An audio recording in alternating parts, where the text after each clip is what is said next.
الحمد للہ وکفا والصلاۃ والسلام علی عبادہ الذین اصطفیٰ،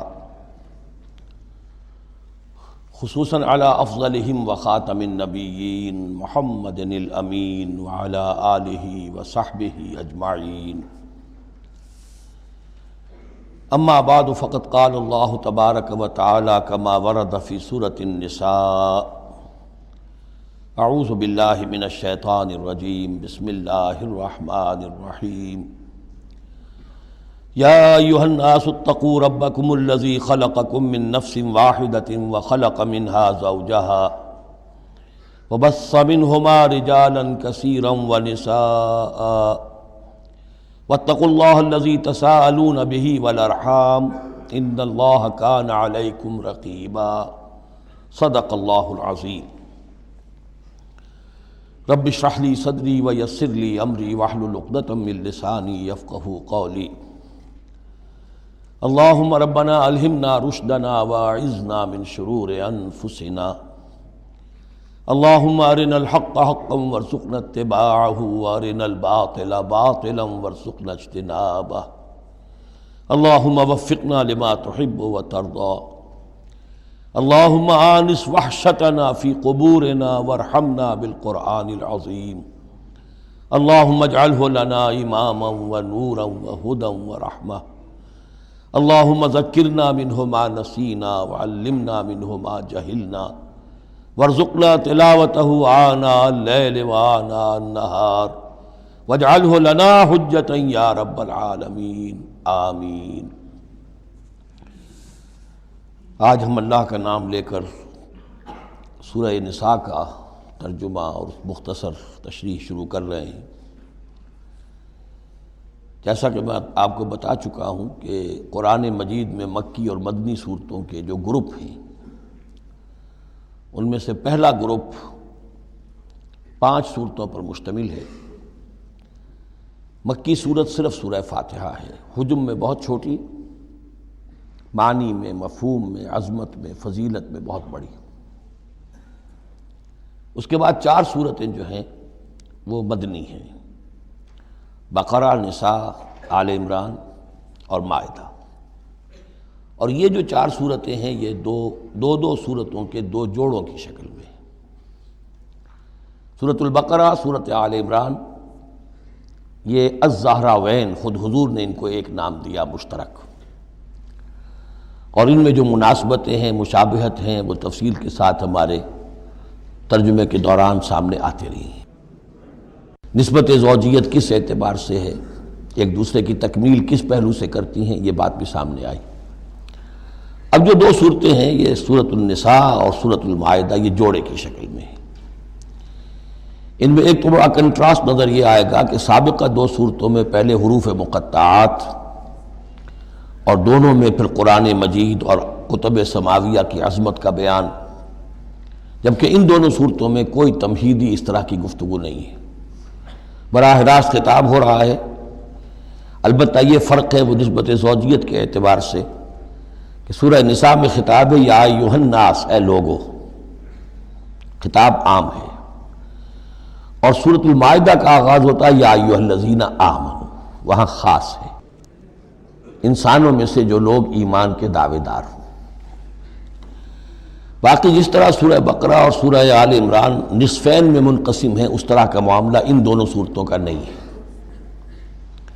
اپنے اسلوب کے اعتبار سے یہ دونوں صورتیں سورہ بقرہ کے نصف ثانی کے مشابہ ہیں، یعنی چند مضامین کی لڑیاں چل رہی ہیں لیکن آپس میں اس طرح بٹی ہوئی ہیں، گتھی ہوئی ہیں رسی کی طرح کہ وہ نظر آئیں گی کٹواں، ایک لڑی لال ہے، ایک پیلی ہے، ایک ہری ہے، ایک نیلی ہے، لیکن جب آپ ان کو بٹ دیتے ہیں تو ایک طرف سے دیکھیں گے تو وہ کٹا پھٹا رنگ نظر آئے گا، مسلسل لال نہیں نظر آئے گا، مسلسل پیلا، نہ نیلا نہ ہرا۔ کھول دیں گے تو معلوم ہوگا کہ وہ تو واقعتاً ایک علیحدہ لڑی ہے، ایک نیلی ہے، ایک پیلی ہے۔ تو وہاں تو میں نے سورہ بقرہ میں آپ کو بتایا تھا کہ 4 ڈوریاں ہیں، 2 کا تعلق شریعت سے، شریعت میں 2 لڑیاں ہوئیں، ایک عبادات اور ایک معاملات۔ 2 کا تعلق ہے جہاد فی سبیل اللہ سے، ایک جہاد بالمال یعنی انفاق فی سبیل اللہ، اور ایک جہاد بالنفس کی آخری شکل یعنی قتال فی سبیل اللہ۔ یہ چاروں کا تانا بانا سورہ بقرہ کے نصف ثانی میں تھا۔ یہاں سورہ نساء میں بھی آپ دیکھیں گے کہ 3 لڑیاں ہیں یہاں، اور وہ اسی طرح آپس میں گتھی ہوئی ہیں، نظر آئیں گی کٹواں، لیکن اگر آپ ان سب کو علیحدہ علیحدہ کر لیں تو وہ اپنی جگہ پر ایک علیحدہ مضمون بن جائے گا۔ لیکن یہاں پر جو خطاب ہے، ایک لڑی تو وہ ہے کہ جس میں خطاب ہے اہل ایمان سے، اور وہ اسی طریقے سے جیسے سورہ بقرہ میں وہی 4 چیزیں اس میں آئیں گی، قتال، انفاق اور احکام شریعت، عبادات۔ لیکن دوسرا خطاب ہے اس میں اہل کتاب سے، اس میں یہ کہ نصارہ اور یہود دونوں گڈمڈ ہیں، ملے جلے ہیں۔ اب اہل کتاب کا معاملہ ہے، پہلی 2 صورتوں میں علیحدہ علیحدہ مسئلہ چل رہا تھا۔ تیسرے سب سے بڑا حصہ اس سورہ مبارکہ کا وہ ہے جو منافقین سے خطاب پر مشتمل ہے، لیکن وہ اکثر و بیشتر لوگ وہاں بات سمجھ نہیں پاتے، اس لیے کہ وہاں بھی خطاب ہوتا ہے یا ایھا الذین آمنوا سے۔ پورے قرآن میں کہیں یا ایھا الذین نافقوا نہیں آیا، یا ایھا الکافرون بھی ہے، یا ایھا الذین کفروا بھی ہے، یا ایھا الذین آمنوا بھی ہے، یا ایھا الذین نافقوا کہیں نہیں، اس لیے کہ منافق بھی قانوناً تو مسلمان ہی ہوتے تھے۔ تو اصل میں یہ بڑی گہری نظر کی ضرورت ہے کہ یہ پہچانا جائے کہ یہاں یا ایھا الذین آمنوا مومنین صادقین کی طرف روح سخن ہے یا منافقین کی طرف ہے۔ اگر یہ فرق نہ کیا جائے تو بڑی غلط فہمی ہو جاتی ہے بعض مقامات پر، مثلا سورہ توبہ کے بعض مقامات ہیں یا ایھا الذین آمنوا ما لکم اذا قیل لکم انفروا فی سبیل اللہ ثاقلتم الی الارض، اہل ایمان تمہیں کیا ہو گیا جب تمہیں کہا جاتا ہے اللہ کی راہ میں نکلو تو تم بوجھل ہو جاتے ہو، زمین میں دھنسے جاتے ہو۔ تو اس سے ایک عام سوء ظن پیدا ہو سکتا ہے کہ شاید یہ عام مسلمانوں کا مسئلہ تھا، یہ عام مسلمانوں کا مسئلہ نہیں تھا، یہ منافقین کا مسئلہ تھا۔ روح سخن وہاں منافقین کی طرف ہے، مومنین صادقین تو ہر وقت اس کے لیے آمادہ رہتے تھے کھلے دل کے ساتھ کہ واپس نہیں پھیرا کوئی فرمان جنوں کا، تنہا نہیں لوٹی کبھی آواز جرس کی، وہ تو تیار ہر وقت تھا۔ تو اصل میں یہ دیکھنا ہوتا ہے کہ کس آیت میں رخ کس کی طرف ہے۔ اس اعتبار سے یہ سورہ مبارک کا اہم ترین ہے، لیکن سورہ بقرہ میں تو پورے میں لفظ نفاق آیا ہی نہیں۔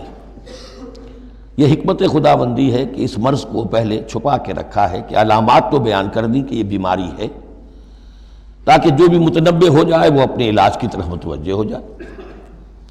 لیکن یہ کہ جو لوگ نہیں متوجہ ہوئے، معلوم ہوا کہ اب ان کو تھوڑا سا نمایاں کرنا ضروری ہے، بات عریاں کر کے کرنی پڑے گی۔ تو سورہ آل عمران میں 1-2 جگہ نفاق کا لفظ آ گیا، لیکن یہاں اب جو سب سے بڑا مضمون ہے سورہ بقرہ میں وہ منافقین کا ہے۔ یوں سمجھیے کہ 176 جو اس کی آیات ہیں، اس میں سے 55 آیتیں ہیں کہ جن کا جو میرا تجزیہ ہے روح سخن ہے مومنین صادقین کی طرف، صرف 37 آیات ہیں کہ جن میں خطاب ہے اہل کتاب سے، یہود اور نصارہ سے مشترک طور پر، اور 84 آیات ہیں جن میں خطاب منافقین سے۔ لیکن وہی بات جو میں نے عرض کی کہ جہاں بھی ان سے بات ہوگی یا ایھا الذین آمنوا کے حوالے سے ہوگی، اس لیے کہ ایمان کے دعوے دار تو وہ بھی تھے۔ منافق تو وہی ہوتا ہے کہ جو دعویٰ کرتا ہے ایمان کا، چاہے وہ شعوری طور پر منافق ہو چاہے غیر شعوری طور پر منافق ہو، لیکن یہ کہ دعویٰ ایمان تو اس میں موجود ہوگا۔ سورہ نساء اور سورہ مائدہ کے مابین ایک فرق نوٹ کر لیجئے۔ انسانی تمدن میں سب سے بنیادی چیز جو ہے وہ ہے معاشرہ، اور معاشرے میں عورت اور مرد کا تعلق، اور نمبر 2 جو معاشرے میں کچھ کمزور طبقات ہوتے ہیں ان کے لحاظ کا خیال، ان کے حقوق کا لحاظ کرنا۔ یہ مضمون آپ کو ملے گا سورہ نساء میں۔ آئلی قوانین تفصیل سے آ چکے سورہ بقرہ میں، جو رشتہ جڑتا ہے ایک مرد اور عورت کے مابین ازدواج کا، جس سے کہ پھر خاندان وجود میں آتا ہے، تو وہ جو سب سے بنیادی یونٹ ہے معاشرے کا، اس کی جڑ بنیاد کا تو سارا تفصیل سے معاملہ آ چکا ہے سورہ بقرہ میں۔ سورہ آل عمران اس اعتبار سے منفرد ہے کہ اس میں شریعت کے احکام نہیں ہیں سوائے اس ایک حکم کے جو سود کے بارے میں آیا ہے، لا تاکلوا الربا اضعافا مضاعفا، کوئی اور احکام شریعت جو ہے اس میں نہیں ہے۔ لیکن یہاں اب آپ کو جو تمدن کی معاشرتی سطح کے اوپر خاص طور پر جو دبے ہوئے پسے ہوئے طبقات تھے اس معاشرے میں، ان کی ایمینسیپیشن، ان کو اوپر اٹھانا، ان کے حقوق کی طرف متوجہ کرنا، یہ آپ کو نظر آئے گا۔ پھر اس معاشرے کے اندر سیکس کا معاملہ، اگر سیکشول انارکی ہو تو تباہی پھیل جائے گی، تو اس میں ابتدائی اقدامات جو ہیں وہ اس صورت کے اندر آئے ہیں۔ سیکس ڈسپلن کیسے امپوز کرنا ہے مسلمانوں تمہیں اپنے معاشرے کے اندر، بے راہ روی سے کیسے ڈیل کرنا ہے۔ تو اس طریقے سے تمدن کی جو بنیادی جو منزل ہے اس پر گفتگو ہو رہی ہے۔ سورہ مائدہ میں جا کر پھر جو تمدن کی بلند ترین منزل ہے ریاست، اور یہ کہ پھر اعلیٰ سطح کے اوپر عدالتی نظام، چوری ڈاکہ وغیرہ کا سد باب، اس کے لیے کیا حدود ہیں، اس کے لیے کیا تعزیرات ہیں، یہ بھی آگے آئیں گی۔ باقی سورہ نساء میں جیسے ہے ویسے ہی سورہ مائدہ میں بھی اہل کتاب سے بھی آخری خطاب ہوگا۔ تو جیسا کہ میں نے عرض کیا تھا کہ یہ پہلا گروپ جو ہے اس میں دو لڑیاں ہیں۔ ایک ہے یہ شریعت کا گروپ ہے، شریعت شروع ہو رہی ہے، بلو پرنٹ اس کا سورہ بقرہ سے، اس کے تکمیلی احکام سورہ مائدہ میں، اور دوسرا اس میں خطاب ہے اہل کتاب کے ساتھ، وہ بھی تدریجاً بڑھ کر آخری باتیں وہ ہے کہ جو پھر سورہ مائدہ میں ہمیں ملیں گی۔ بس اتنی تمہید، اور اس میں بھی خاصا وقت صرف ہو گیا ہے۔ یا ایھا الناس اتقوا ربکم الذی خلقکم من نفس واحدۃ۔ اب دیکھیے معاشرتی مسائل کے ضمن میں گفتگو ہے تو ایسی بنیادی بات سے شروع کی ہے، اے لوگو اپنے اس رب کا تقوی اختیار کر لو جس نے تمہیں ایک جان سے بنایا، وَخَلَقَ مِنْهَا زَوْجَهَا، اور اسی سے اس کا جوڑا بنایا۔ یہاں یہ نوٹ کرنے والی بات ہے کہ یہاں حضرت آدم کا لفظ نہیں ہے کہ آدم سے ان کا جوڑا بنایا، بلکہ نفس سے بنایا۔ اس میں وہ بات پوری طریقے سے ایکوموڈیٹ ہو سکتی ہے کہ یہاں مراد کیا ہے؟ نوع ایک ہے، جنسیں دو ہیں۔ بکرا بکری نوع ایک ہے، جنس دو ہیں، ایک ہی نوع سے، اسی نوع سے تمہارا جوڑا بنایا۔ ہیومن بینگز، ہومو سیپینز، نوع ایک ہے، سپیشیز ایک ہے، لیکن اس کے اندر ہی سے وہ سیکشول ڈفرینسیشن جو ہوئی ہے اس کے حوالے سے جوڑا بنا ہے۔ یا ایھا الناس اتقوا ربکم الذی خلقکم من نفس واحدۃ وخلق منها زوجها وبث منہما، اب یہاں پر مراد ہیں وہی آدم اور حوا، ان دونوں سے پھیلا دیے زمین میں کثیر تعداد میں مرد اور عورت، رجالا کثیرا ونساء۔ یعنی اس تمدن انسانی کو اگر آپ ٹریس کریں گے، پیچھے لے جائیں گے، تو اس کی کامن ایک اس کی بگننگ ہے، ایک انسانی جوڑا آدم اور حوا۔ اس رشتے میں پوری نوع انسانی جو ہے رشتہ اخوت میں منسلک ہو جاتی ہے، اس لیول پر جا کر۔ ایک ہے سگے بہن بھائی، ایک ہے دادا دادی پر جا کر کزنز مل جائیں گے، پردادا پردادی پر جا کر اور ایک لمبا حلقہ ہو جائے گا۔ چلتے جائیے تو آدم و حوا کی نسل جو ہے وہ جا کر آخر بالآخر ایک پیرنٹس ہیں، ایک کپل ہے، آدم اور حوا۔ واتقوا اللہ الذی تساءلون بہ والارحام، اور اس دیکھیے ایک ہی آیت میں دوسری مرتبہ پھر تقوی کا حکم، اور تقوی اختیار کرو اس اللہ کا جس کا تم ایک دوسرے کو واسطہ دیتے ہو۔ آپ کو معلوم ہے کہ دنیا میں فقیر بھی مانگتا ہے تو اللہ کے نام پر مانگتا ہے، اللہ کے واسطے مانگتا ہے، اور اکثر و بیشتر معاملات جو تمدنی ہوتے ہیں، گھریلو جھگڑے ہوں، ان کو بھی جب نمٹانا ہوتا ہے تو آخر کار کہنا پڑتا ہے کہ اللہ کا نام مانو اور تم یہ بات چھوڑ دو، اپنی اس ضد سے باز آ جاؤ۔ تو جہاں آخری اپیل کرنی ہے اللہ کے حوالے سے تو اس کا تقوی اختیار کرو، تو یہ جھگڑے ہو گئی نہیں، اس کے احکام پر چلو۔ اس نے سوسائٹی کے مختلف طبقات کے حقوق معین کر دیے، مرد کے حقوق، عورت کے حقوق، رب المال کے حقوق، عامل کے حقوق، مضاربت ہے تو ایک وہ ہے کہ جس کا سرمایہ ہے اور ایک وہ ہے کہ جو کام کر رہا ہے، دونوں کے کیا حقوق ہیں، کیا اختیارات ہیں۔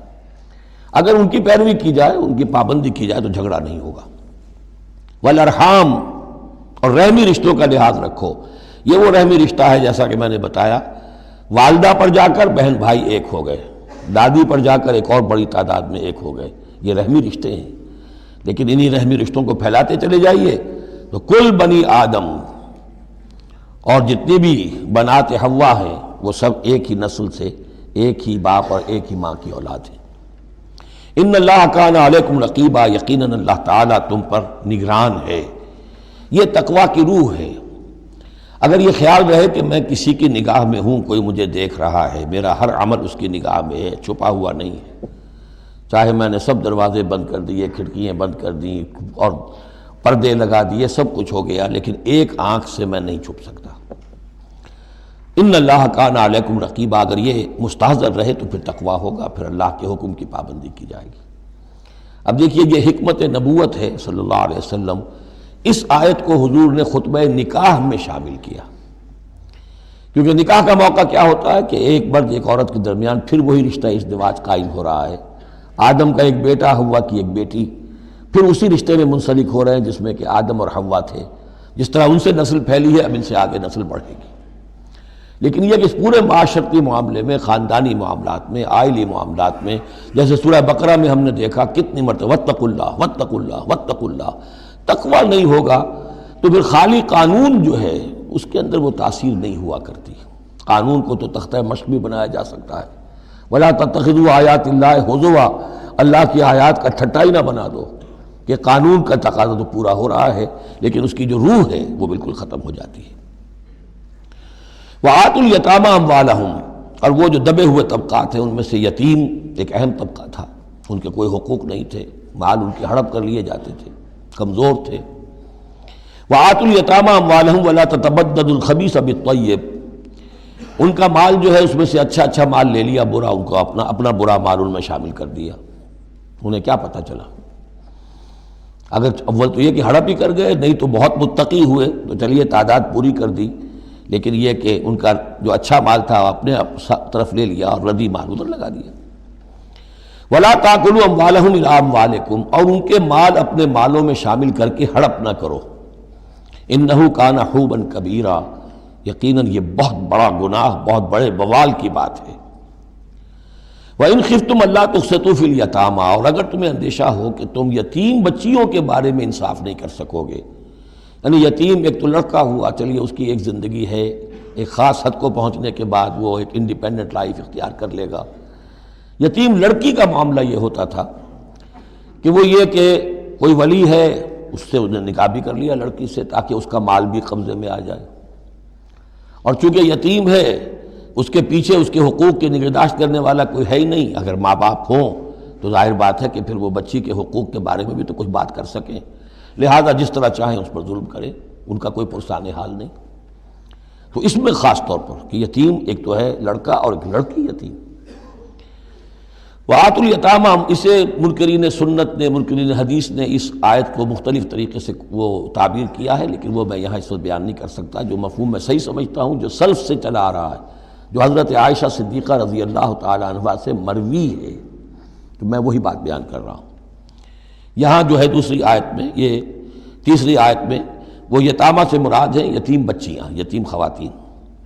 وَإِنْ خِفْتُمْ أَلَّا تُقْسِطُوا فِي الْيَتَامَىٰ فَانكِحُوا مَا طَابَ لَكُم مِّنَ النِّسَاءِ مَثْنَىٰ وَثُلَاثَ وَرُبَاعَ، تو پھر یہ ہے کہ تم ان یتیم بچیوں سے نکاح مت کرو، اور تمہیں جو پسند ہو، اگر ضرورت ہے دو دو تین تین چار چار کی حد تک تمہیں اجازت ہے، نکاح کر سکتے ہو۔ تعدد ازدواج کی یہی آیت قرآن مجید میں، لیکن یتیم بچیوں کے تم ولی بن کر کہیں اور ان کی شادی کرو تاکہ ان کے حقوق کے لیے پاسبان بن کر تم کھڑے ہو سکو، ورنہ یہ کہ تم نے انہیں اپنے گھروں میں ڈال لیا تو پھر ان کے حقوق کا کون ہوگا جو باز پرس کر سکے تم سے۔ فَإِنْ خِفْتُمْ أَلَّا تَعْدِلُوا، البتہ یہ جو ہم نے آزادی دی ہے دو دو تین تین چار چار، اس کی ایک شرط ہے، اور وہ یہ کہ اگر دو شادیاں ہیں، تین ہیں، چار ہیں، تو عدل ہو۔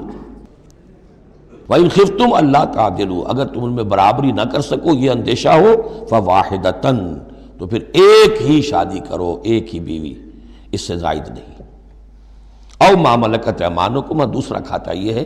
یا جو تمہاری ملک یمین ہو، جو لونڈیاں ہوں، جو جنگوں میں غزوات میں جو بھی آتی تھی، وہ ایک علیحدہ معاملہ ہے، ان کی تعداد کے اوپر کوئی تعین نہیں ہے، لیکن پھر شادی ایک ہوگی۔ اگرچہ اس میں آگے چل کر بات آ جائے گی کہ اس انصاف میں قلبی رجحان اور میلان شامل نہیں ہے، جو چیز گنتی کی ہو سکتی ہے، ٹائم کتنا گزار رہے ہو، کس بیوی کے پاس کتنا، سب اس میں مساوات ہونی چاہیے۔ نان نفقہ کیا دے رہے ہو، کپڑے کیسے دے رہے ہو، ان تمام چیزوں میں جو کاؤنٹ ہو سکتی ہیں، جو مادی چیزیں ہیں، جو دیکھی بھالی جا سکتی ہیں، اس میں انصاف اور عدل لازم ہے۔ البتہ دلی رجحان اور میلان جس پر کہ انسان کو قابو نہیں ہوتا، اس میں گرفت نہیں ہے۔ ذالک ادنیٰ اللہ تعولوا، یہ اس سے قریب تر ہے کہ تم ایک ہی طرف کو نہ جھک پڑو، کہ ایک ہی بس بیوی کی طرف سارا میلان ہے، رجحان ہے.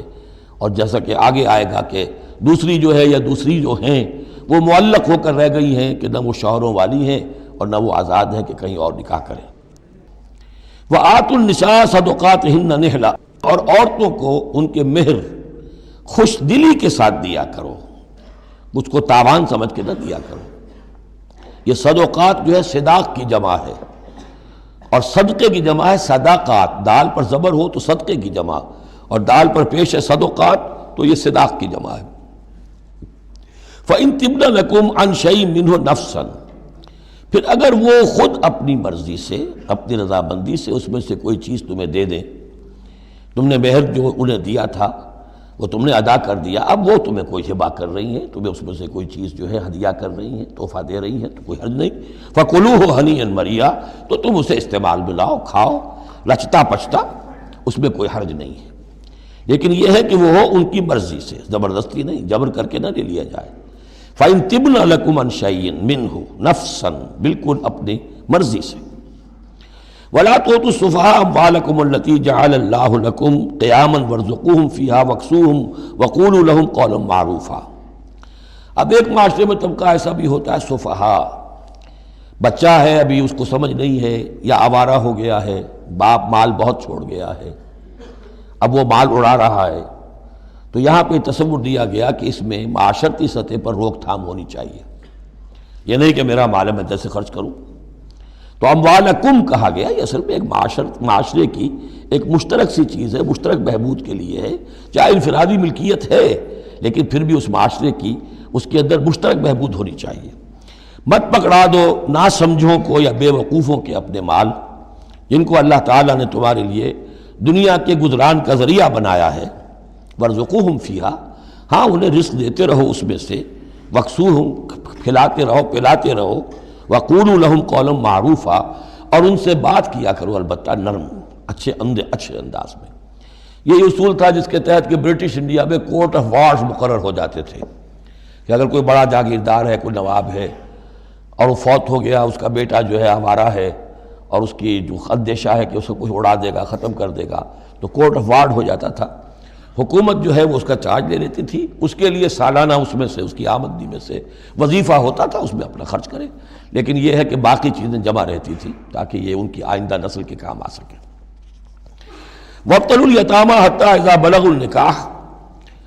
اور یتیموں کی دیکھ بھال کرتے رہو، جانچ پرکھ کرتے رہو، دیکھتے رہو کہ ان کے اندر کبھی شعور پیدا ہو گیا یا نہیں. فَإِنْ آنَسْتُم مِّنْهُمْ رُشْدًا، تو جب تم دیکھو ان میں کہ اب یہ باشعور ہو گئے ہیں، سمجھدار ہو گئے ہیں. فَادْفَعُوا إِلَيْهِمْ أَمْوَالَهُمْ، تو ان کے اموال ان کے حوالے کر دو.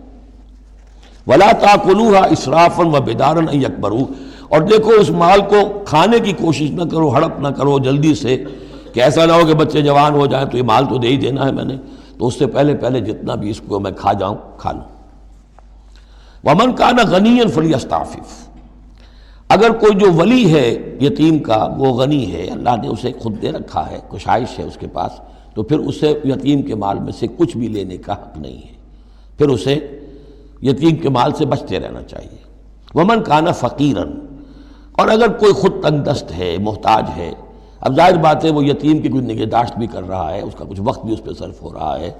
تو فَلْيَأْكُلْ بِالْمَعْرُوفِ، تو معروف طریقے سے، بھلے انداز میں، جو کہ معقول انداز ہو، اس میں سے اگر وہ یتیم کے مال میں سے کچھ کھا بھی لے تو کوئی حرج نہیں ہے. اسلام کی تعلیم بڑی فطری ہے، اس کے اندر وہ بندشیں نہیں ہیں کہ جو ان نیچرل ہوں، جن پر عمل کرنا ناممکن ہو جائے. فَإِذَا دَفَعْتُمْ إِلَيْهِمْ أَمْوَالَهُمْ، اور جب تم ان کے مال ان کے حوالے کر دو، فَأَشْهِدُوا عَلَيْهِمْ، تو گواہ بنا لو کہ یہ چیزیں تھیں جو آج کی تاریخ میں میری تحویل میں تھی، آج تک میں نے ان کے حوالے کر دی. وَكَفَىٰ بِاللَّهِ حَسِيبًا، باقی اللہ تعالیٰ کافی ہے حساب لینے کے لیے. یہ دنیا کا معاملہ ہے، اس کے لیے لکھت پڑھت شہادت، باقی اصل حساب تو تمہیں اللہ کے ہاں جا کے دینا ہے. لِلرِّجَالِ نَصِيبٌ مِّمَّا تَرَكَ الْوَالِدَانِ وَالْأَقْرَبُونَ، مردوں کے لیے بھی حصہ ہے اس میں سے کہ جو ترکہ چھوڑا ہو، جو وراثت چھوڑی ہو والدین نے اور رشتہ داروں نے. وَلِلنِّسَاءِ نَصِيبٌ مِّمَّا تَرَكَ الْوَالِدَانِ وَالْأَقْرَبُونَ، اور عورتوں کا بھی حصہ ہے اس میں سے جو والدین کی وراثت ہے، جو انہوں نے ترک کیا ہے، ان کا ترکہ ہے، اور رشتہ داروں کا. یہاں پہلی مرتبہ اب عورت کو وراثت کا حق دیا جا رہا ہے، ورنہ عرب کے معاشرے میں عورت کا کوئی حق وراثت نہیں تھا۔ یہاں پہ فرمایا گیا کہ مما قل منہ او کثر، چاہے وہ وراثت تھوڑی ہو چاہے زیادہ ہو، قانون جو ہے اللہ کا اس کو اس کے اوپر پوری طور سے نافذ ہونا چاہیے، نصیبا مفروضہ، اور یہ حصہ ہے اللہ کی طرف سے فرض کیا گیا۔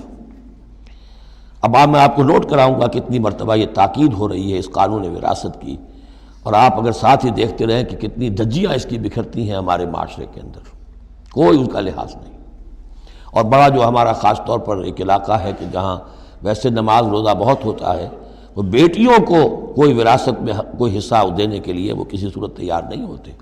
شریعت کے کچھ چیزیں جو ہیں وہ بہت اہم ہیں، اور شریعت کی یہ چیزیں جو ہیں کس قدر تاکید کے ساتھ آ رہی ہیں، یہ کہتے ہیں یہ رواج کے تحت ہوگا۔ وَإِذَا حَضَرَ الْقِسْمَةَ أُولُو الْقُرْبَى، اور جب وراثت کی ترکے کی تقسیم ہو رہی ہو تو اب اگر وہاں کچھ قرابت دار بھی آ جائیں، والیتامى، یتیم بھی آ جائیں، والمساکین، کچھ محتاج بھی آ جائیں، فارزقوہم منہ وقولوا لہم قولا معروفا، تو انہیں بھی کچھ دے دلا دو اس میں سے، کیونکہ اس وقت دیکھ رہے ہیں تقسیم ہو رہی ہے، وہ بالکل محتاج ہیں، تو احساس محرومیت جو ہے اس کو کسی نہ کسی درجے میں جو بھی اس کے اندر کچھ ان کی بداوا ہو سکتا ہو کرو۔ وَقُولُوا لَهُمْ قَوْلًا مَعْرُوفًا، ان سے بات کرو تو بڑے اچھے انداز میں، جھڑکو نہیں کہ ہماری وراثت تقسیم ہو رہی تم کون آ گئے یہاں پہ۔ وَلْيَخْشَ الَّذِينَ لَوْ تَرَكُوا مِنْ خَلْفِهِمْ، ڈرتے رہنا چاہیے ان لوگوں کو کہ اگر انہوں نے بھی چھوڑے ہوتے اپنے پیچھے ذُرِّيَّةً ضِعَافًا، چھوٹے بچے، اپنی نسل چھوڑ کر اگر وہ گئے ہوتے اور یتیم بچے ہوتے ان کے، خافوا علیہم، تو کیسے کیسے اندیشے ہونے ہوتے اپنے ان بچوں کے بارے میں، فلیتقوا اللہ، تو انہیں چاہیے کہ اللہ کا تقوی اختیار کریں کہ یہ یتیم جو اس وقت آ گئے یہ بھی کسی کے بچے ہیں، کوئی ان کا بھی باپ تھا، ان کے سر پر ہاتھ رکھو۔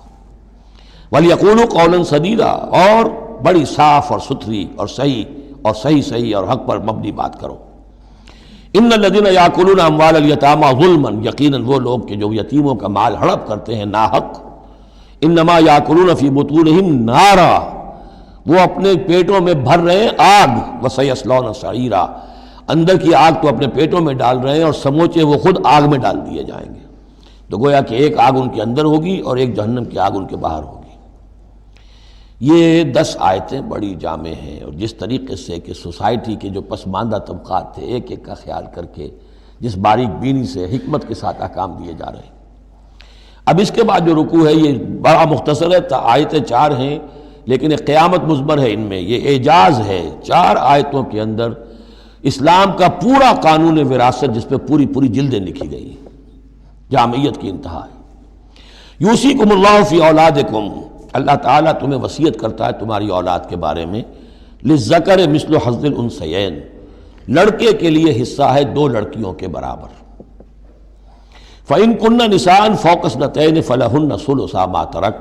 اور اگر صرف بیٹیاں ہی بیٹیاں ہوں اور 2 یا 2 سے زائد ہوں تو ان کو 2/3 میں حصہ ملے گا۔ وَإِن كَانَتْ وَاحِدَةً فَلَهَا النِّصْفُ، اور اگر ایک ہی بیٹی ہے تو اسے آدھا ملے گا۔ ظاہر بات ہے بیٹا ایک ہی وارث ہوگا تو پورے کا وارث ہو جائے گا، تو جب بیٹی کا حصہ بیٹے سے آدھا ہے تو اگر ایک ہی بیٹی ہے تو اسے آدھی وراثت ملے گی، آدھی پھر اور لوگوں کو جائے گی، وہ ایک الگ حصہ ہے، معاملہ ہے۔ وَلِأَبَوَيْهِ لِكُلِّ وَاحِدٍ مِّنْهُمَا السُّدُسُ مِمَّا تَرَكَ إِن كَانَ لَهُ وَلَدٌ۔ اب یہ وراثت میں ایک تو ہے نیچے وراثت بیٹا بیٹی، اور ایک ہے اوپر والد والدین، جب اب وہ بھی زندہ ہیں، فوت ہوا ہے کوئی شخص،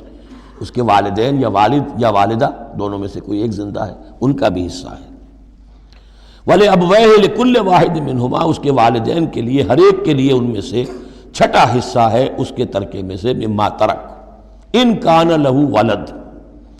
اگر اس کے اولاد ہے۔ ایک شخص لاولد مر گیا ہے تو اور بات ہوگی، اولاد ہے تو چھٹا یعنی 1/3 حصہ والدین کو چلا گیا، 2/3 جو ہے اولاد میں تقسیم ہوگا۔ فَإِن لَّمْ يَكُن لَّهُ وَلَدٌ، اور اگر اس کی اولاد ہے ہی نہیں، لاولد فوت ہو رہا ہے، وَوَرِثَهُ أَبَوَاهُ، اور اس کے وارث اس کے والدین ہی ہیں، فَلِأُمِّهِ الثُّلُثُ، تو ماں کو 1/3 اور باپ کو 2/3، وہی وہ مرد کا باپ ماں سے عورت سے دگنا ہو جائے گا۔ فَإِن كَانَ لَهُ إِخْوَةٌ،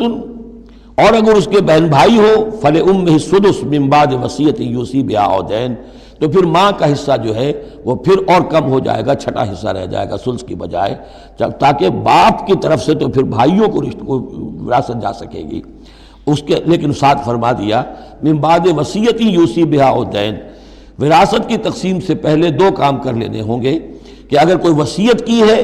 اس وصیت کو پورا کیا جائے،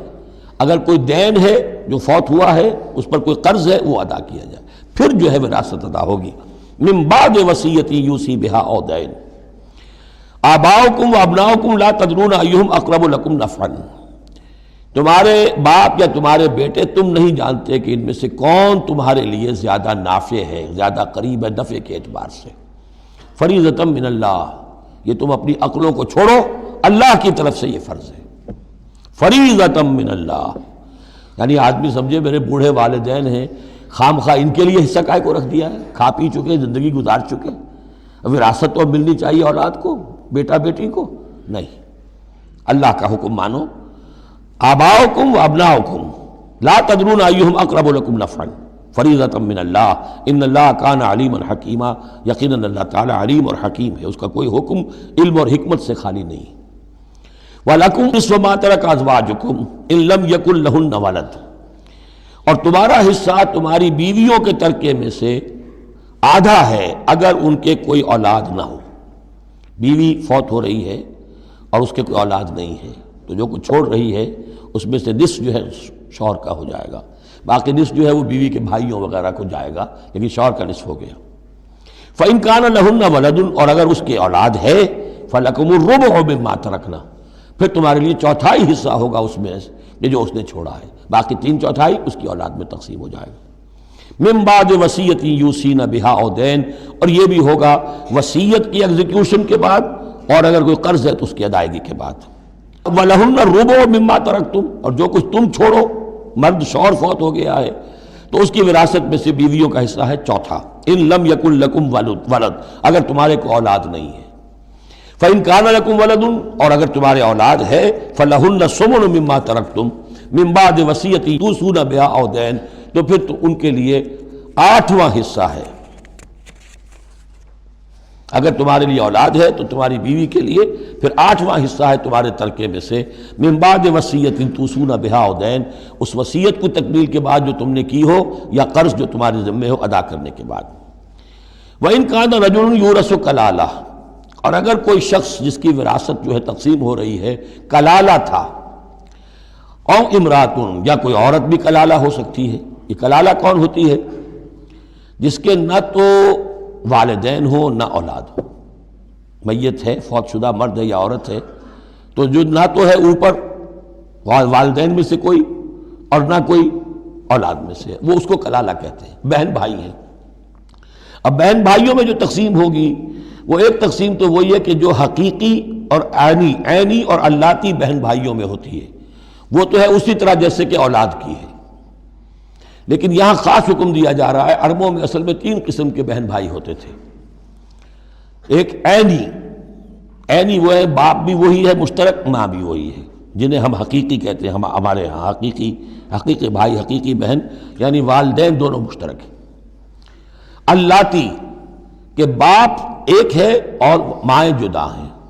لیکن عرب میں ان میں کوئی فرق نہیں تھا، وہ بھی حقیقی کہلاتے تھے۔ حکم جو ہے معاشرے کے اندر ان کے عینی اور اللاتی بہن بھائیوں کا ایک ہی تھا، کوئی فرق نہیں تھا۔ ان کے ہاں سوتیلا وہ کہلاتا تھا کہ ماں ایک ہو باپ اور ہوں۔ ایک شخص کی اولاد تھی، وہ فوت ہو گیا، اب اس کی بیوی نے دوسری شادی کر لی ہے، اب اس سے بھی اولاد ہے، تو ماں تو ایک ہے، اولاد دو ہیں، 2 باپ سے ہیں، وہ کہلاتے ہیں کہ جو اخیافی ہیں۔ ان کا حکم دے رہا ہے کہ اگر کوئی شخص مرا ہے وہ کلالہ ہے، چاہے وہ مرد ہے یا عورت ہے، وَلَهُ أَخٌ أَوْ أُخْتٌ، اس کی ایک بہن ہے یا ایک بھائی ہے، فَلِكُلِّ وَاحِدٍ مِّنْهُمَا السُّدُسُ، تو ان میں سے ہر ایک کے لیے چھٹا حصہ ہے۔ فَإِن كَانُوا أَكْثَرَ مِنْ ذَلِكَ، اور اگر وہ اس سے زیادہ ہیں، فَهُمْ شُرَكَاءُ فِي الثُّلُثِ، پھر وہ 1/3 میں حصے دار رہیں گے، من بعد وصیت یوصى بہا او دین، یہی 2 شرطیں پھر ہیں، اس وصیت کو ایگزیکیوٹ کرنے کے بعد جو کی گئی ہو یا قرض کی ادائیگی کے بعد، غیر مضار، اور یہ سارا کام ایسے ہونا چاہیے کہ کسی کو ضرر پہنچانے کی نیت نہ ہو۔ وصیۃ من اللہ، یہ اللہ کی طرف سے تاکید ہے واللہ علیم حلیم، اللہ تعالیٰ سب کچھ جاننے والا، کمال حلم والا ہے۔ اس کے حلم پر دھوکہ نہ کھاؤ کہ وہ تمہیں پکڑ نہیں رہا ہے، اس کی پکڑ جب آئے گی تو ان بطش ربک لشدید، پھر اس کی پکڑ بڑی سخت ہوگی۔ تلک حدود اللہ، یہ اللہ کے حدود ہیں۔ ومن یطع اللہ ورسولہ یدخلہ جنات تجری من تحتہا الانہار، جو اللہ اور اس کے رسول کی اطاعت کرے گا وہ داخل کرے گا انہیں ان باغات میں جن کے دامن میں ندیاں بہتی ہوں گی، خالدین فیہا، جس میں وہ ہمیشہ ہمیشہ رہیں گے، وذالک الفوز العظیم، اور یقیناً یہ بہت بڑی کامیابی ہے۔ ومن یعص اللہ ورسولہ ویتعدی حدودہ، اور جو کوئی نافرمانی کرے اللہ اور اس کے رسول کی اور تجاوز کرے اس کی حدود سے، یدخلہ نارا خالدا فیہا، اس کو وہ داخل کرے گا آگ میں جس میں وہ ہمیشہ ہمیشہ رہیں گے، وَلَهُ عذاب مہین، اور ان کے لیے عذاب مہین ہوگا، اہانت آمیز عذاب۔ اب جو میں نے عرض کیا تھا سیکس ڈسپلن، اسلامی معاشرے کی اب تطہیر شروع ہو رہی ہے۔ مکے میں تو ظاہر بات ہے مسلمان جب تک تھے تو غلبہ وہاں کفار کا تھا، اب یہاں مدینے میں اللہ نے مسلمانوں کو وہ حیثیت دی ہے کہ اپنے معاملات کو سنوارنا شروع کریں، تو ایک ایک کر کے ان معاشرتی چیزوں کو اور ان سوشل پرابلمز کو ڈیل کیا جا رہا ہے۔ اب اگر کوئی سیکشول انارکی ہے، کوئی بدکاری معاشرے میں ہے، کیا کیا جائے، کیسے روک تھام ہو، اس کے ابتدائی احکام یہ آ رہے ہیں۔ اس کے تکمیلی احکام جو ہے وہ سورہ نور میں آئیں گے چل کر، یہ تدریجاً، یہ سورہ نساء، پھر ہے سورہ نور، احزاب، پھر ہے سورہ نور، اور پھر ہے سورہ مائدہ۔ اب اللہ تعالیٰ کی حکمت یہ ہوئی کہ سورہ نور اور سورہ احزاب کو کافی دور آگے رکھا ہے مصحف میں، اور یہاں پر سورہ نساء کے بعد سورہ مائدہ آ گئی ہے، ورنہ سورہ نساء، پھر سورہ احزاب، پھر سورہ نور، اور پھر سورہ مائدہ ہے، ترتیب یہ ہے۔ باقی اور بھی مدنی صورتیں درمیان میں ہیں، لیکن یہ چار بڑی بڑی صورتیں جو ہیں جن میں معاشرتی مسائل جو ہیں وہ تفصیل سے آئے ہیں، وہ ان کی ترتیب یہ ہے۔ واللاتی یاتین الفاحشۃ من نسائکم، اور وہ عورتیں تمہاری عورتوں میں سے جو کوئی کسی بے حیائی کا ارتکاب کریں، فاستشہدوا علیہن اربعۃ منکم، تو پھر گواہ بناؤ، گواہ لاؤ ان پر تم میں سے چار۔ اگر وہ گواہی دیں، فإن شہدوا، اگر گواہی دیں کہ ہاں اس عورت نے بدکاری کی ہے، فامسکوہن فی البیوت، تو پھر ان عورتوں کو گھروں میں بند کر دو، حتی یتوفاہن الموت، یہاں تک کہ موت ان کو لے جائے، یتوفاہن الموت، موت ان کو لے جائے، موت ان کا قصہ پاک کرے، او یجعل اللہ لہن سبیلا، یا اللہ ان کے لیے کوئی اور راستہ نکال دے۔ وہ راستہ نکالنا ہے جو سزا کی پھر بعد میں نصاب آ گیا کہ اگر اس کو پھر سزا دے دی جائے، حد جاری کر دی جائے تو پھر آزاد ہو جائے گی، لیکن ابھی ابتدائی حکم ہے۔ یہاں معلوم ہوتا ہے کہ یہ ایسی لڑکیوں کا یا عورتوں کا تذکرہ ہے کہ جو مسلمانوں میں سے تھیں لیکن ان کا بدکاری کا معاملہ کسی یہودی سے ہو گیا ہو یا کسی ایسے شخص سے ہو گیا ہو جو ابھی مسلمان نہیں ہے، تو یہ ان کا یک طرفہ کہ ہے وہ کوئی مسلمان لڑکی یا خاتون جس کا معاملہ ہے، لیکن دوسرا جو پہلو ہے، دوسرا جو اس عمل کا جو شریک ہے وہ غیر مسلم ہے۔ واللذان یاتیانہا منکم، اور اگر وہ دونوں تمہیں میں سے ہوں، مرد بھی اور عورت بھی، فآذوہما، تو ان دونوں کو پھر اذیت دو، تکلیف دو، انہیں سزا دو۔ فإن تابا واصلحا، پھر اگر وہ توبہ کر لیں اور اصلاح کر لیں، فأعرضوا عنہما، تو ان کو چھوڑ دو۔ ان اللہ کان توابا رحیما، یقیناً اللہ تعالیٰ بہت توبہ کا قبول فرمانے والا اور رحیم ہے۔ یہ بالکل ابتدائی احکام ہیں، اسی لیے ان کی وضاحت میں، تفسیروں میں آپ کو بہت سے اقوال مل جائیں گے، اس لیے کہ اصل میں تو یہ پھر آخر میں جا کر یہ سب منسوخ شمار ہوں گے جبکہ حدود آ گئی پوری کی پوری۔ جیسے کہ وصیت کا وہ حکم جو سورہ بقرہ میں آیا تھا وہ اب ساقط ہو گیا جبکہ قانون وراثت آ گیا۔ اب وہ آیت آئی ہے کہ جو بہت بڑی حکمت کی آیت ہے، جس کا حوالہ اس سے پہلے بھی میں نے کبھی دیا ہے، انما التوبۃ علی اللہ للذین یعملون السوء بجہالۃ، اللہ کے ذمے ہے توبہ قبول کرنا ایسے لوگوں کی جو کوئی برا حرکت کر بیٹھتے ہیں جہالت اور نادانی میں، ثم یتوبون من قریب، پھر فوراً توبہ کرتے ہیں۔ یعنی اگر ایمان اندر ہے تو کسی وقت ایسا تو ہو گیا کہ کوئی خارجی اثرات اتنے پوٹنٹ ہو گئے یا نفس کے اندر ہیجان ایسا ہو گیا کہ آدمی کنٹرول نہیں کر سکا، لیکن جیسے ہی اس کے بعد ہوش میں آئے گا اس پر شدید پچھتاوا، شدید ندامت طاری ہو جائے گی، تو اس کے لیے یہ کہ وہ توبہ کرے تو اللہ تعالیٰ اس کی توبہ قبول فرمائے گا۔ فَأُولَٰئِکَ یتوب اللہ علیہم، تو اللہ تعالیٰ ایسے لوگوں کی توبہ قبول فرمائے گا۔ وَكَانَ اللَّهُ عَلِيمًا حَكِيمًا، اللہ تعالیٰ علیم اور حکیم ہے۔ وَلَيْسَتِ التَّوْبَةُ لِلَّذِينَ يَعْمَلُونَ السَّيِّئَاتِ، ایسے لوگوں کا کوئی حق نہیں ہے توبہ کا کہ جو اپنی برائی حرکتیں کرتے رہیں، حرام خوریاں کرتے رہیں، زندگی بھر عیش لڑاتے رہیں۔ حتیٰ اذا حضر احدهم الموت قال انی تبت الآن، یہاں تک کہ جب موت کا وقت آ جائے تو کہیں کہ اب میں توبہ کرتا ہوں۔ یہ توبہ نہیں ہے۔ وَلَلَّذِينَ يَمُوتُونَ وَهُمْ كُفَّارٌ، اسی پر قیاس کر لیجئے جو مر بھی گئے کفر کی حالت میں، ان کی توبہ کا کوئی سوال ہی نہیں۔ اولئک اعتدنا لهم عذابا الیما، ایسے لوگوں کے لیے تو ہم نے دردناک عذاب تیار کر رکھا ہے۔ یا ایھا الذین آمنوا لا یحل لکم ان ترثوا النساء کرہا، اہل ایمان تمہارے لیے جائز نہیں ہے کہ تم عورتوں کو زبردستی وراثت میں لے لو۔ یہ بھی اس عورتوں کے طبقے پر جو شدید ظلم ہوتا تھا، کیونکہ پالیگیمی عام تھی، ایک شخص ہے فوت ہوا ہے، 4 ہیں 5 بیویاں ہیں، اب فرض کیجئے کہ جو بیٹا ہے بڑا جو وارث بن گیا ہے، اب باقی اس کی حقیقی ماں تو ایک ہی ہے، باقی سوتیلی مائیں وہ ان کو وراثت میں لے لیتا تھا کہ میرے قبضے میں رہیں گی یہ، بلکہ ان سے شادیاں بھی کر لیتے تھے، بغیر شادی اپنے گھروں میں ڈالے رکھتے تھے، یا پھر یہ کہ اختیار اپنے ہاتھ میں رکھ کر ان کی شادی کہیں کرتے تھے تو خود مہر لیتے تھے، اس طرح کے معاملات کرتے تھے، عورتوں کے ساتھ یہ ظلم ہوتے تھے۔ یا ایھا الذین آمنوا لا یحل لکم ان ترثوا النساء کرہا، اہل ایمان تمہارے لیے جائز نہیں ہے کہ تم عورتوں کے وارث بن بیٹھو زبردستی۔ ولا تعضلوہن لتذهبوا ببعض ما آتیتموہن، اور نہ تمہارے لیے یہ جائز ہے کہ تم ان کا راستہ روک کے رکھو انہیں، تاکہ تم واپس لے لو ان سے جو کچھ کہ تم نے انہیں دیا ہے۔ اب نکاح کیا تھا اس وقت تو بڑے چاؤ تھے اور لاڈ تھے اور کیا کیا دے دیا تھا، اور اب جو ہے اس سے وہ واپس ہتھیانے کے لیے طرح طرح کے ہتھ کنڈے استعمال ہو رہے ہیں، انہیں تنگ کیا جا رہا ہے، ٹارچر کیا جا رہا ہے، ذہنی طور پر تکلیف پہنچائی جا رہی ہے۔ الا یاتین بفاحشۃ مبینہ، ہاں اگر کسی سے صریح جو ہے حرام کاری کا فعل سرزد ہو گیا، اس پر کچھ زیادتی کی جائے، اسے کچھ سزا دی جائے، جیسے کہ اوپر آ چکا ہے فعذوہما، اس وقت تو اجازت ہے۔ اس کے بغیر جو ہے کسی کے اوپر زیادتی کرنا، خاص طور پر اگر نیت یہ ہے کہ میں اس سے اپنا مہر واپس لے لوں۔ وعاشروہن بالمعروف، دیکھو عورتوں کے ساتھ معاشرت اختیار کرو، رہو سہو معروف طریقے پر، بھلے طریقے پر، اچھے طریقے پر، نیکی اور راستی کے ساتھ۔ فَإِن كَرِهْتُمُوهُنَّ فَعَسَىٰ أَن تَكْرَهُوا شَيْئًا وَيَجْعَلُ اللَّهُ فِيهِ خَيْرًا كَثِيرًا، تو اور اگر تمہیں کسی وجہ سے اب وہ ناپسند ہو گئی ہے، انہیں پسند نہیں کرتے تم، تو ہو سکتا ہے کہ کسی شے کو تم ناپسند کرو، درا حال ہے کہ اللہ نے اسی میں تمہارے لیے خیر کثیر رکھ دیا۔ پتہ نہیں ایک عورت جو ہے کسی ایک اعتبار سے آپ کے دل سے اتر گئی ہے، طبیعت کا میلان نہیں رہا ہے، اس میں اور کون کون سی خوبیاں ہیں، کس اعتبار سے آپ کے لیے وہ خیر کا ذریعہ بنتی ہے، تو اللہ کے حوالے کرو اس معاملے کو، لیکن ان کے ساتھ رکھو معاشرت صحیح، ان کے حقوق ادا کرتے ہوئے۔ ہاں اگر معاملہ ایسا ہو گیا ہے کہ ساتھ رہنا ممکن نہیں ہے تو طلاق کا راستہ کھلا ہے، شریعت اسلامی نے اس میں کوئی تنگی نہیں رکھی ہے، یہ کرسچینٹی کی طرح کا کوئی غیر معقول نظام نہیں ہے کہ طلاق ہو ہی نہیں سکتی، وہاں یہ ہے کہ طلاق کا راستہ کھلا ہے۔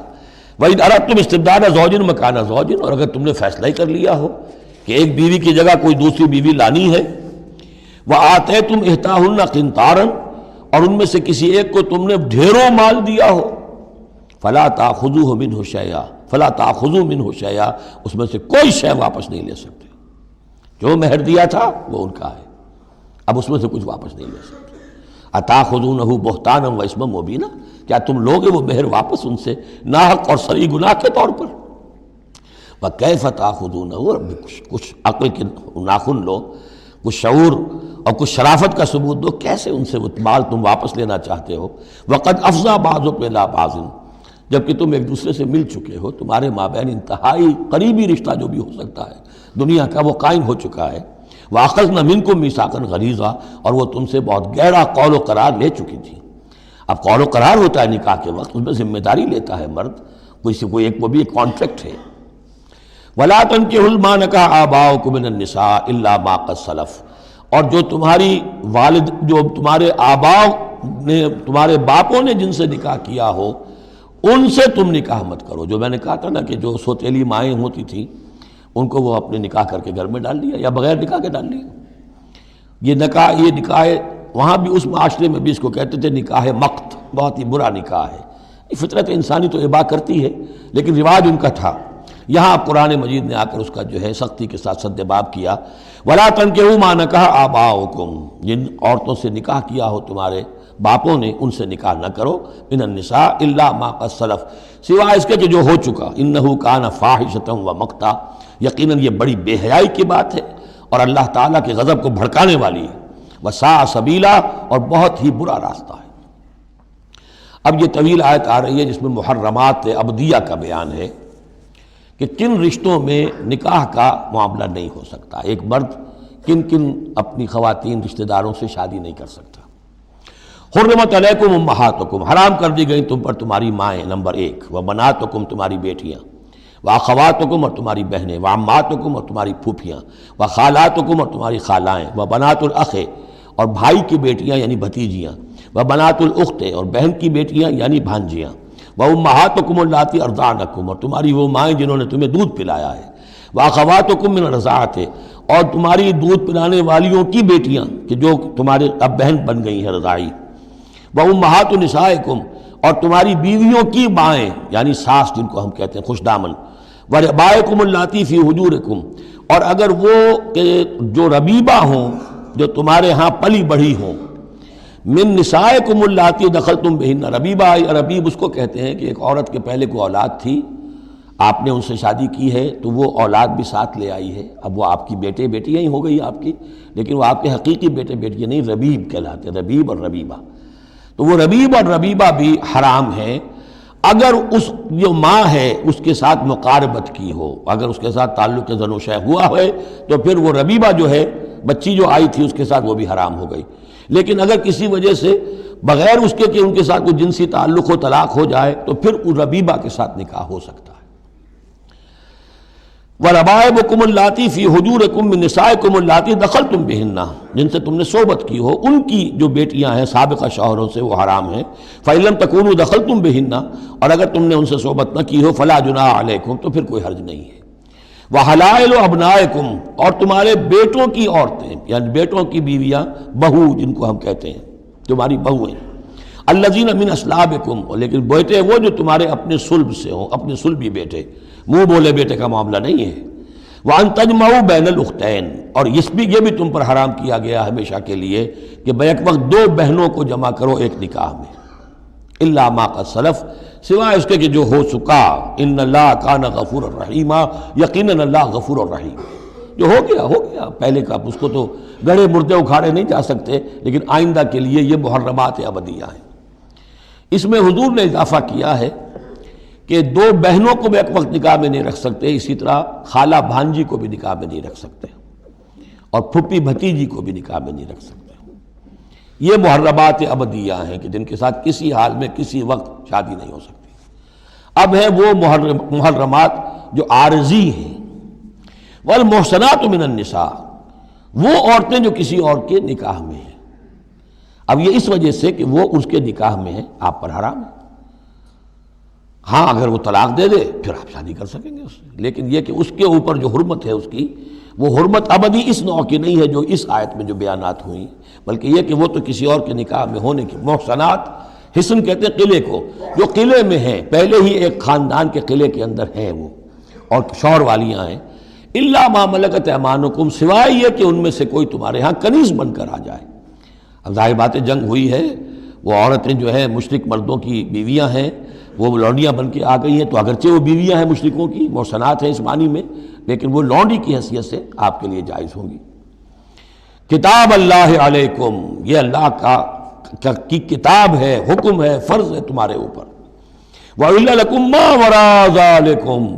اب اس کے علاوہ تمہارے لیے تمام عورتیں حلال ہیں۔ تو آپ نے دیکھا کہ کتنی تھوڑی سی تعداد میں عورتیں ہوئیں کہ جن سے نکاح حرام ہوا، باقی کثیر تعداد، یعنی مباحات کا دائرہ بہت وسیع ہے، محرمات کا دائرہ بہت محدود ہے۔ ان تبتغوا باموالکم، لیکن یہ کہ اس کے لیے نکاح ہوگا مہر دے کر، اموال کے ساتھ تم اس میں نکاح کرو، محسنین، نیت ہو گھر میں بسانے کی، قلعے میں لانے کی، غیر مسافرین، صرف مستی نکالنے کی نہیں، یعنی یہ جو ہے اس کو ایک کھیل اور ہابی نہ بنا لو، گھر میں آباد کرنے کی نیت ہو، اس سے شادی کی جائے۔ مَسْتَمْتَعْتُمْ بِهِ مِنْهُنَّ فَآتُوهُنَّ أُجُورَهُنَّ، تو جو بھی تم نے ان سے استفادہ کیا ہے تو انہیں ان کے مہر جو ہے مقرر ہوئے ہیں فریضۃً، وہ دو۔ وَلَا جُنَاحَ عَلَيْكُمْ فِي مَا تَرَاضَيْتُمْ بِهِ مِنْ بَعْدِ الْفَرِيضَةِ، اس میں کوئی حرج نہیں ہے کہ کسی مہر کے مقرر ہونے کے بعد اگر باہمی رضامندی سے اس میں کوئی کمی بیشی ہو جائے۔ ان اللہ کان علیما حکیما، یقیناً اللہ تعالی علیم ہے اور حکیم ہے۔ وَمَن لَّمْ يَسْتَطِعْ مِنكُمْ طَوْلًا أَن يَنكِحَ الْمُحْصَنَاتِ الْمُؤْمِنَاتِ، اور جو کوئی تم میں سے اتنی استطاعت نہ رکھتا ہو، مقدرت نہ رکھتا ہو کہ مومن محسنہ عورتوں سے شادی کر سکے۔ اب محسن دو معنی میں آتا ہے، ایک خاندانی لڑکی، شریف لڑکی، خاندانی آزاد گھرانے کی کہ اسے گھر کا قلعہ حاصل ہے، اور ایک شادی شدہ عورت کے جو ایک شوہر کے قلعے کے اندر ہے۔ ایک ہے خاندان کا قلعہ، خاندان کی پروٹیکشن حاصل ہے، سپورٹ حاصل ہے، تو وہ عورت جو ہے وہ محسنہ ہے۔ اسی طرح وہ عورت کے جو شوہر کے گھر میں ہے، ایک قلعے میں ہے، اس کے گھر میں ہے، اس کی حفاظت میں ہے، وہ بھی محسنہ ہے۔ پہلے تھا وہ دوسری معنی میں یعنی شادی شدہ، یہاں مراد ہے شریف زادیاں، آزاد مسلمان عورتیں۔ اب ظاہر بات ہے آزاد مسلمان عورتوں کا تو مہر ادا کرنا پڑے گا، اس حوالے سے اب کوئی بیچارہ مفلس ہے، نہیں دے سکتا ہے تو کیا کرے۔ وَمَن لَّمْ يَسْتَطِعْ مِنكُمْ طَوْلًا أَن يَنكِحَ الْمُحْصَنَاتِ الْمُؤْمِنَاتِ فَمِمَّا مَلَكَتْ أَيْمَانُكُمْ، تو جو لونیاں ہیں ان سے نکاح کر لو، مِن فَتَيَاتِكُمُ الْمُؤْمِنَاتِ، جو تمہاری مومن جو لونیاں ہوں، فَأَنكِحُوا وَاللَّهُ أَعْلَمُ بِإِيمَانِكُمْ، باقی یہ کہ کون مومن ہے اور نہیں ہے یہ اللہ بہتر جانتا ہے۔ مراد یہ ہے کہ جو بھی قانونی اعتبار سے مسلمان ہیں، جس کے تم ایک دوسرے کو مسلمان سمجھتے ہو، بعضکم من بعض، تم سب ایک دوسرے ہی میں سے ہو، فَأَنكِحُوهُنَّ بِإِذْنِ أَهْلِهِنَّ، تو ان سے تم نکاح کرو ان کے مالکوں کی اجازت سے۔ اب ظاہر بات ہے وہ لونڈی ہے زید کی، تو زید اس سے جنسی تعلق قائم کر سکتا ہے، لیکن یہاں اب ایک شخص اس سے اجازت لے رہا ہے کہ میں آپ کی اس لونڈی سے نکاح کرنا چاہتا ہوں۔ اگر اجازت دے دی، اب زید کا تعلق منقطع ہو جائے گا، اب وہ اس لونڈی اس کی اس اعتبار سے اس کے کام میں نہیں آ سکتی، بلکہ وہ اب منقوع ہو جائے گی ایک مسلمان کی۔ اس لیے بِإِذْنِ أَهْلِهِنَّ، اور اس میں پیش نظر رکھیے کہ ایک معاشرہ تھا، بالفعل یہ شکلیں تھیں، یہ نہیں کہا جا رہا یہ شکلیں پیدا کرو۔ اصل بات کیا ہے کہ جو معاشرہ تھا جس میں کہ قرآن نے اصلاح کا عمل شروع کیا ہے، تو اس میں کیا کیا صورتحال تھی، کس کس اعتبار سے اس میں بہتری پیدا کی گئی تدریجاً۔ فَانكِحُوهُنَّ بِإِذْنِ أَهْلِهِنَّ وَآتُوهُنَّ أُجُورَهُنَّ بِالْمَعْرُوفِ، انہیں بھی ان کے جو مہر ہیں تھوڑے ہوں گے، وہ دو معروف طریقے پر دو۔ محسنات غیر مصافحات، ان سے بھی جو تعلق ہے یہ نکاح کا ہوگا تو نیت ہونی چاہیے گھر میں بسانے کی، محض مستی نکالنے کی اور شہوت رانی کی وہ نیت نہ ہو۔ ولا متخذات اخدان، اور نہ ہی کوئی چوری چھپی کی دوستیاں اور یاریاں ہوں، یہ نہیں، کھلم کھلا نکاح ہو، معلوم ہو کہ فلاں کی لونڈی ہے۔ جیسے حضرت سمیہ رضی اللہ تعالی عنہ، یہ ابو جہل کا چچا تھا، ایک شریف انسان تھا، اس کی لونڈی تھی۔ پھر جب یہ یاسر آئے ہیں یمن سے اور آباد ہوئے مکے میں، تو انہوں نے اس کے ابو جہل کے چچا سے اجازت لے کر اور ان کی لونڈی سمیہ سے شادی کی ہے۔ ان سے پھر حضرت عمار ہوئے، عمار ابن یاسر اور عمار کی والدہ سمیہ رضی اللہ تعالی عنہم، یہ تین کا ایک کنبہ تھا۔ وہ شریف آدمی مر گیا تو پھر ابو جہل جو ہے اس کو اختیار ہو گیا ان پر، اس نے پھر جو پرسیکیوٹ کیا ہے وہ آپ کو معلوم ہے۔ اس خاندان کو بدترین جو ایذائیں دی گئی ہیں وہ اس خاندان کو دی گئی۔ فَإِذَا أُحْصِنَّ، پھر جب وہ قید نکاح میں آ جائیں، فَإِنْ أَتَيْنَ بِفَاحِشَةٍ، پھر اگر وہ کوئی غلط کام کریں، اگر کوئی وہ جو ہے بے حیائی کا کام کریں، فَعَلَيْهِنَّ نِصْفُ مَا عَلَى الْمُحْصَنَاتِ، تو انہیں آدھی سزا دی جائے گی اس کی کہ جو شادی شدوں کو دی جائے گی۔ اب یہ جو ہے چونکہ ابتدائی احکامات ہیں، ابھی تک تو رجم کا حکم آیا ہی نہیں ہے، ابھی تک 100 کوڑوں کا حکم بھی نہیں آیا ہے، ابھی تو یہ تھا آزوہما، تو کوئی بھی انہوں نے اپنا طریقہ مقرر کر لیا ہے کہ اتنا کچھ ہم ماریں گے۔ تو اس میں البتہ ذہن میں رکھا جائے کہ اس میں یہ ہے کہ جو یہ لونڈی ہے منکوحہ، اس کو اگر سزا دینی ہے اسی طرح کی جرم کی تو اس کی سزا بھی عادی ہوگی، اس لیے کہ ایک شریف خاندان کی عورت جسے پروٹیکشن حاصل ہو اس کا معاملہ اور ہے، اور ایک اس بیچاری غریب یعنی اس کا لونڈی کا معاملہ اور ہے۔ ذَلِكَ لِمَنْ خَشِيَ الْعَنَتَ مِنْكُمْ، یہ رعایت بھی کہ مسلمان لونڈیوں سے نکاح کر لو، یہ بھی تمہارے لیے، تم میں سے ان لوگوں کے لیے ہے کہ جنہیں اندیشہ ہو فتنے میں پڑنے کا، جو اپنی شہوت اور جنسی جذبے کو روک نہ سکتے ہو۔ کہ اگر ان کے لیے نکاح کی کوئی شکل نہیں بنتی ہے تو ہو نہ جائے کہ کہیں کسی غلط کام میں وہ ملوث ہو جائیں، ورنہ یہ کہ وَأَن تَصْبِرُوا، اگر تم صبر کرو تو چونکہ عام طور پر جو باندیاں تھیں ان کا کردار اونچا نہیں تھا اس معاشرے میں، تو بہتر یہ ہے کہ ان سے نکاح کرنے سے تم بچو اور تعفف کرو، اس میں بہتری ہے۔ وَأَن تَصْبِرُوا خَيْرٌ لَكُمْ، اور اگر تم صبر کرو تو یہ تمہارے حق میں بہتر ہے۔ وَاللَّهُ غَفُورٌ الرحیم، اللہ غفور الرحیم ہے۔ یرید اللہ لیبین لکم، اب یہ چونکہ کچھ احکام آ رہے ہیں تو ایک فلسفے کی باتیں آ رہی ہیں اب چند۔ بسا اوقات ایسا ہوتا ہے کہ احکام کو انسان اپنے اوپر بوجھ سمجھنے لگتا ہے، یہ کرو یہ نہ کرو، یہ کرو یہ نہ کرو، تو آدمی کی طبیعت ہے، فطرت ہے، یہ بات سے محسوس کرتا ہے۔ بلکہ عیسائی تو میں نے ایک مرتبہ 1970 میں تقریر سنی تھی، کرسمس گزاری تھی لندن میں، تو انہوں نے کہا تھا کہ شریعت لعنت ہے۔ خواہ ایک انسان کو یہ حرام ہے، یہ حرام ہے، یہ حرام ہے، رک نہیں سکا ہے، اب دل اس کا میلا ہو جائے گا، گلٹی کانشنس ہو جائے گا، گلٹی کانشنس سے اس کے اندر جو ہے وہ نیگیٹو سائیکالوجی ڈیولپ ہونی شروع ہو جائے گی۔ یہ ساری گندگی کہاں سے پیدا ہوئی کہ آپ نے حرام حلال کا فلسفہ چھیڑ، سب حلال کرو چھٹی ہو جائے گی۔ تو ایسے ایسے فلسفے بھی دنیا میں ہیں، اور یہ میں نے تقریر سنی 1970 میں لندن میں کرسمس کے دنوں میں۔ یرید اللہ لیبین لکم، اللہ تعالیٰ چاہتا ہے کہ تمہارے لیے ان چیزوں کو واضح کر دے۔ وَیَہْدِیَکُمْ سُنَنَ الَّذِینَ مِن قَبْلِکُم، اور تمہیں ہدایت دے ان راستوں کی کہ جو تم سے پہلے کے لوگوں کے تھے۔ وَیَتُوبَ عَلَیکُم، اب اس میں دونوں طرف جائے گا، پہلے کے نیکوکار بھی تھے، پہلوں کے بدکار بھی تھے۔ نیکوکاروں کا راستہ تم اختیار کرو، صراط الذین انعمت علیہم، اور دوسرے راستوں سے تم بچ سکو۔ وَیَتُوبَ علیکم، اللہ چاہتا ہے تمہارے اوپر، تم پر تو عنایت فرمائے۔ واللہ علیم الحکیم، اللہ تعالیٰ سب کچھ جاننے والا، کمال حکمت والا ہے۔ واللہ یرید ان یتوب علیکم، دوبارہ پھر وہی، اللہ چاہتا ہے تم پر مہربانی فرمائے۔ ویرید الذین یتبعون الشہوات، اور وہ لوگ کہ جو شہوات کی پیروی کرتے ہیں وہ چاہتے ہیں ان تمیلوا میلا عظیما، کہ تم تو ایک طرف غلط راستے سے دور تک تمہارا جو ہے رجحان ہو جائے اور ادھر ہی تم بھٹکتے چلے جاؤ۔ آج جو بھی ہے عورت کی آزادی کی بنیاد پر، ایمانسیپیشن کی بنیاد پر، یہ ساری چیزیں جو ہو رہا ہے، ویمن لب ہے، یہ سب کا سب در حقیقت ان حدود اور قیود کو توڑ کر، اور سارا یہ جنسی جو ہے انارکی پھیلانے کی ایک سازش ہے جو دنیا میں چل رہی ہے۔ یرید اللہ ان یخفف عنکم، تم یہ نہ سمجھو کہ بوجھ ڈال رہا اللہ تم پر، اللہ تم پر تخفیف چاہتا ہے۔ جب تم ان چیزوں پر عمل نہیں کرو گے، معاشرے میں بدگمانیاں پھیلیں گی، فساد ہوگا، گندگیاں ہوں گی، جھگڑے ہوں گے، بدگمانیاں ہوں گی، یہ سارا کچھ ہوگا، تو اللہ تو تمہارے لیے آسانی چاہتا ہے۔ وَخُلِقَ الْإِنسَانُ ضَعِيفًا، اور انسان پیدا کیا گیا ہے کمزور، اس کے اندر کمزوری کے پہلو بھی ہیں۔ جہاں بہت اونچا پہلو ہے، روح ربانی پھونکی گئی ہے، وہاں یہ نفس بھی تو اس کے اندر ہے، اور اس کے اندر جو ہے ضعف کے پہلو موجود ہیں۔ یا ایھا الذین آمنوا لا تاکلوا اموالکم بینکم بالباطل، اہل ایمان اپنے مال آپس میں باطل طریقے سے ہڑپ نہ کرو، الا ان تکون تجارتا عن تراض، سوائے اس کے کہ تجارت ہو تراض منکم، تمہاری باہمی رضامندی سے۔ یہ جوتا ہے 200 روپے کا ہے، آپ کو منظور ہے 200 دیجئے، جوتا لے لیجئے، یہ آپ کی باہمی رضامندی سے سودا ہے، وہ ہو گیا۔ لیکن یہ کہ اس سیدھے سادے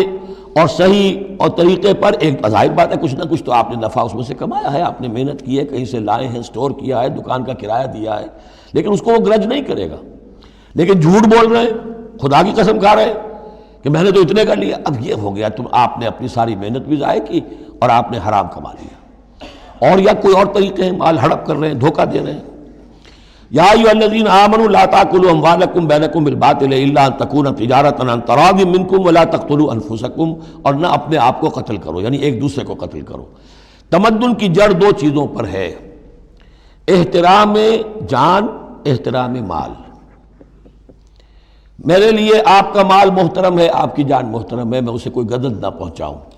آپ کے لیے میرا مال، میری جان، میرا جسم محترم ہے، اسے کوئی گدن نہ پہنچائے۔ اگر تو یہ جنٹل مین ایگریمنٹ ہمارا چلتا ہے تب تو ہم ایک معاشرے میں رہ سکتے ہیں، ایک ملک میں رہ سکتے ہیں، اور اس میں اطمینان ہوگا، سکون ہوگا، چین ہوگا۔ اور جہاں یہ دونوں احترام ختم ہو گئے، جان کا نہ مال کا، تو ظاہر بات ہے کہ پھر وہاں سکون کہاں سے آئے گا، اطمینان کہاں سے آئے گا، چین کہاں سے آئے گا۔ وَلَا تَقْتُلُوا أَنفُسَكُمْ إِنَّ اللَّهَ كَانَ بِكُمْ رَحِيمًا، یقیناً اللہ تعالیٰ تم پر بہت ہی مہربان ہے۔ وَمَن يَفْعَلْ ذَلِكَ عُدْوَانًا وَظُلْمًا، اور جو کوئی بھی یہ کام کرے گا، دو کام، چوری اور دھوکہ اور قتل نفس، ظلماً اور عدوان تعدی کے ساتھ، ظلم کے ساتھ، فسوف نصلیہ نارا، تو اسے تو ہم جھونک دیں گے آگ میں، وکان ذلک علی اللہ یسیرا، اور یہ چیز اللہ پر بہت آسان ہے۔ یہ نہ سمجھنا کہ کیا اللہ تعالیٰ تمام نوع انسانی کو جہنم میں جھونک دے گا، یہ اللہ کے لیے بہت آسان ہے۔ بارک اللہ لی و لکم فی القرآن العظیم ونفعنی و ایاکم بالآیات والذکر الحکیم۔